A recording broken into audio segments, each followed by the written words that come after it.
Halo, assalamualaikum Besti. Jumpa lagi dengan channel Budate, usaha rumahan yang kreatif, inspiratif, dan edukatif. Dengan pakan alternatif yaitu limbah resto sama limbah rumah tangga menjadikan berkah. Ya, itulah kata-kata Budate hari ini, limbah menjadi berkah. Ya, ini maksudnya limbah dari rumah tangga sama resto menjadi berkah buat Budate karena Budate jadikan sebagai pakan alternatif untuk ternak ayam Budate.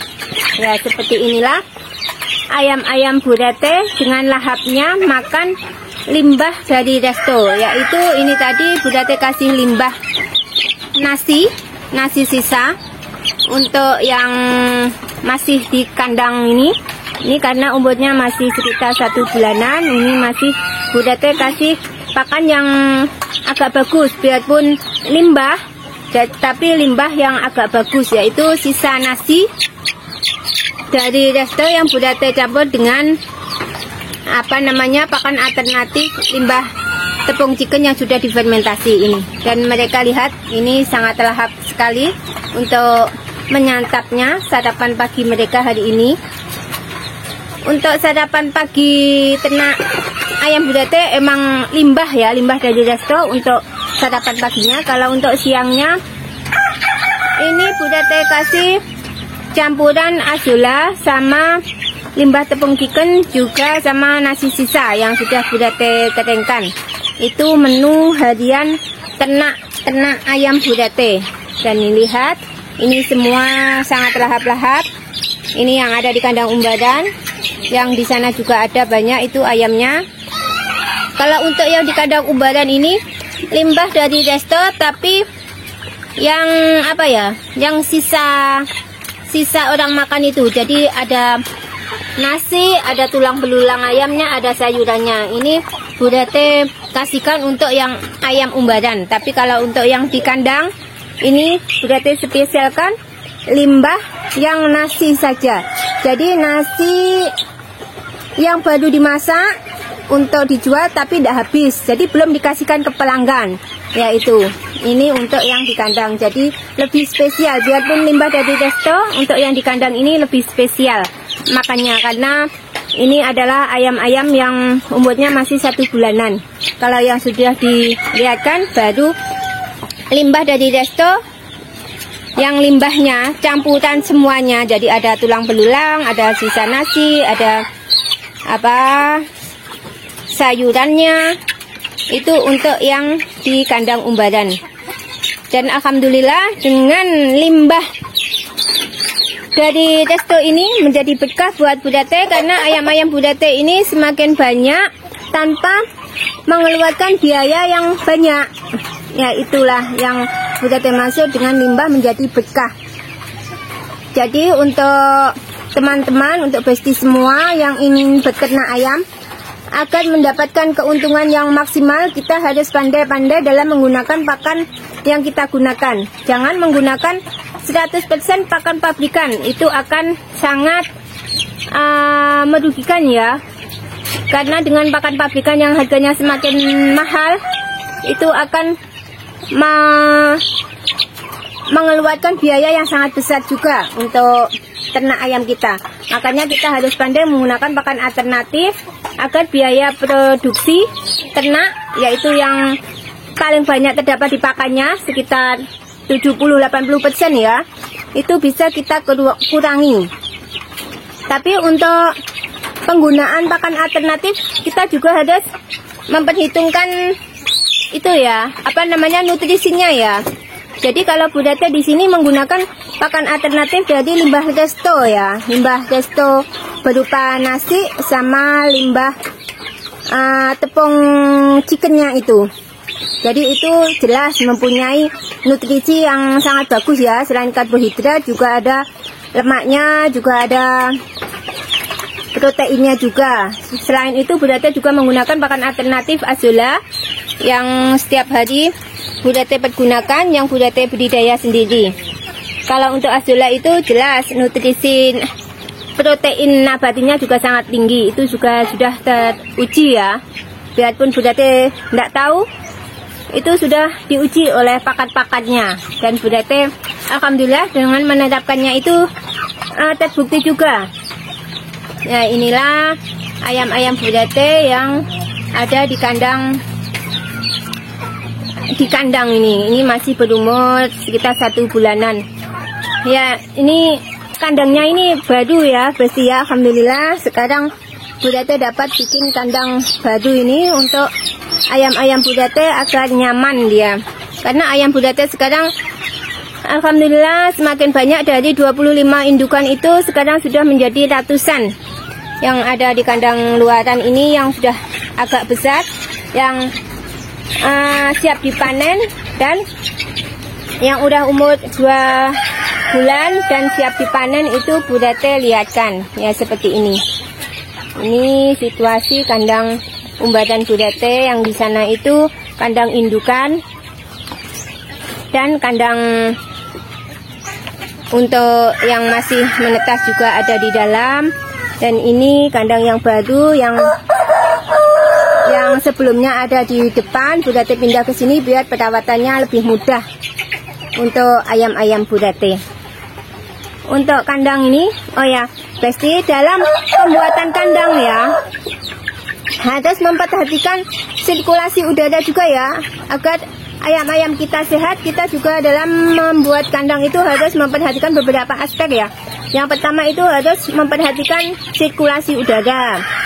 Lalu harus memperhatikan itu sinar cahaya matahari agar bagus untuk ayam-ayam kita. Sirkulasi udara itu harus cukup ya untuk ayam-ayam kita itu. Jadi biarpun di dalam kandang seperti ini, untuk udaranya itu tidak pengap ya. Maksudnya tidak pengap. Jadi sirkulasi udaranya harus bagus. Ini Bu Tete bikin ya, ini pakai kawat ram depannya ini supaya sirkulasi udaranya berjalan lancar. Tapi kalau malam ini Bu Tete kasih ini ya, ini ada terpal ini, kalau malam kita turunkan. Jadi kalau malam ini depan ini tertutup dengan terpal. Jadi kalau malam ayamnya ini tidak kedinginan. Lalu kandang Bu Tete ini ada di menghadap ke mana ya, ini namanya ya, ke utara ya. Jadi ini kalau pagi sinar mataharinya itu bisa masuk ke dalam kandang, sehingga ayam-ayam kita tetap terkena sinar matahari. Lalu yang ketiga, ini untuk kotorannya. Nah, seperti ini ya. Sebentar, itu ada kereta api lewat.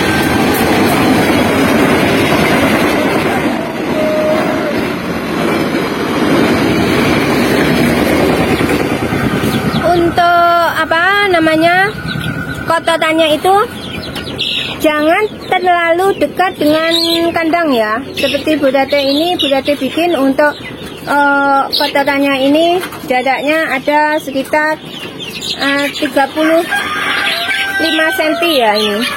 Ini tempat kotorannya. Kalau nanti udah agak banyak, nanti Bu Tete buang.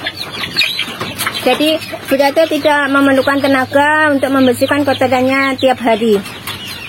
Tapi ya itu, jaraknya dari kandang ayam itu harus agak jauh. Ini Bu Tete menggunakan sekitar 35 sampai 40 cm ini, agar bau amoniaknya itu tidak masuk ke kandang. Ya, itu fungsinya. Jadi gimana ya, agar tetap sehat, ayam ini kandangnya harus sirkulasinya bagus, lalu harus terkena sinar matahari. Untuk kotorannya jangan terlalu dekat dengan ayamnya, sehingga tidak menimbulkan bau amonia untuk ayamnya. Karena dengan bau amonia itu akan menimbulkan penyakit ya, ayam akan cepat terkena penyakit. Ya, karena Bu Tete ini pakai pakan fermentasi ya, jadi alhamdulillah untuk kotoran ayamnya ini tidak terlalu bau. Ya, itu untungnya kalau kita kasih pakan ayam dengan pakan alternatif yang difermentasi. Ya itu. Ya ini sudah mulai kekenyangan ini. Ada yang sudah berhenti untuk makan, tapi masih banyak yang bergantian karena ini satu kandang ini Bu Tete isi dengan 20 ekor dan untuk tempat ininya, tempat untuk makannya ini, lubangnya ini tidak ada sekitar 20. Jadi ini bergantian makannya. Ya ini yang sebelah sini masih ada lahap. Oh ya ini tadi juga Bu Tete kasih ini pakan dedaunan. Ya ini tadi untuk campuran. Ini adalah ginseng. Karena Bu Tete juga tanam ginseng. Alhamdulillah saat penghujan gini tumbuh subur sekali. Jadi untuk dimakan untuk sayuran itu sisa. Jadi sebagian Bu Tete kasihkan ke ayam, sebagian Bu Tete kasihkan ke ikan. Karena ginseng juga sangat bagus. Jadi gini Besti ya, untuk pakan alternatif itu tidak tergantung salah satu aja, satu macam aja. Kita bisa menggunakan pakan alternatif yang ada di sekitar kita. Kalau di sekitar Besti ada ampas tahu, apa-apa gitu bisa digunakan karena ampas tahu itu juga sangat bagus. Tapi ya itu kita harus cari pakan alternatif yang harganya lebih murah dari pakan pabrikan, tapi nutrisinya yang hampir sama dengan pakan pabrikan, itu intinya. Dan kita campur dengan berbagai pakan alternatif yang ada di sekitar kita, seperti sayuran. Kalau ada kangkung kita kasih kangkung, tapi sebaiknya, bukan sebaiknya ya, lebih bagus ya kalau menurut Bu Tete. Tapi itu juga tergantung sama pribadi sendiri sih. Tapi kalau menurut Bu Tete, kalau untuk sayuran itu paling mudah dan kalau paling bagus mungkin enggak ya, tapi paling mudah itu kalau kita budidaya azolla, karena itu sangat mudah sekali dalam pemberian ke ternak ayam ini. Tinggal ambil, tinggal cuci, tinggal campur dengan bahan pakan yang lain, langsung bisa dikasihkan. Kalau untuk yang lainnya kan kadang kalau kangkung, seperti kangkung itu kadang harus dicacah dulu gitu, jadi memerlukan waktu yang agak lama juga. Jadi ini intinya, kalau beternak ayam itu sebenarnya pakai pakan yang lebih murah tapi mempunyai nutrisi yang bagus, sama tidak mengeluarkan banyak tenaga untuk memelihara ayam-ayam ini. Ya alhamdulillah kalau ditata secara tapi tempatnya, terus cara pemberian pakannya itu ini alhamdulillah ya, dalam sehari-hari ini Bu Tete tidak kerepotan dalam meluangkan waktu untuk ayam-ayam Bu Tete yang sekarang sudah ratusan ini. Nih, ini setelah makan mereka bisa, yang di kandang luaran ini bisa berceket-ceket, bisa mencari makanan yang lain. Ya alhamdulillahnya seperti itu kalau kita menggunakan pakan alternatif. Jadi dengan tidak mengeluarkan biaya yang banyak, ayam-ayam kita akan semakin banyak. Terima kasih Besti sudah mengikuti video dari Bu Tete, semoga bermanfaat. Wassalamualaikum warahmatullahi wabarakatuh. Bye bye.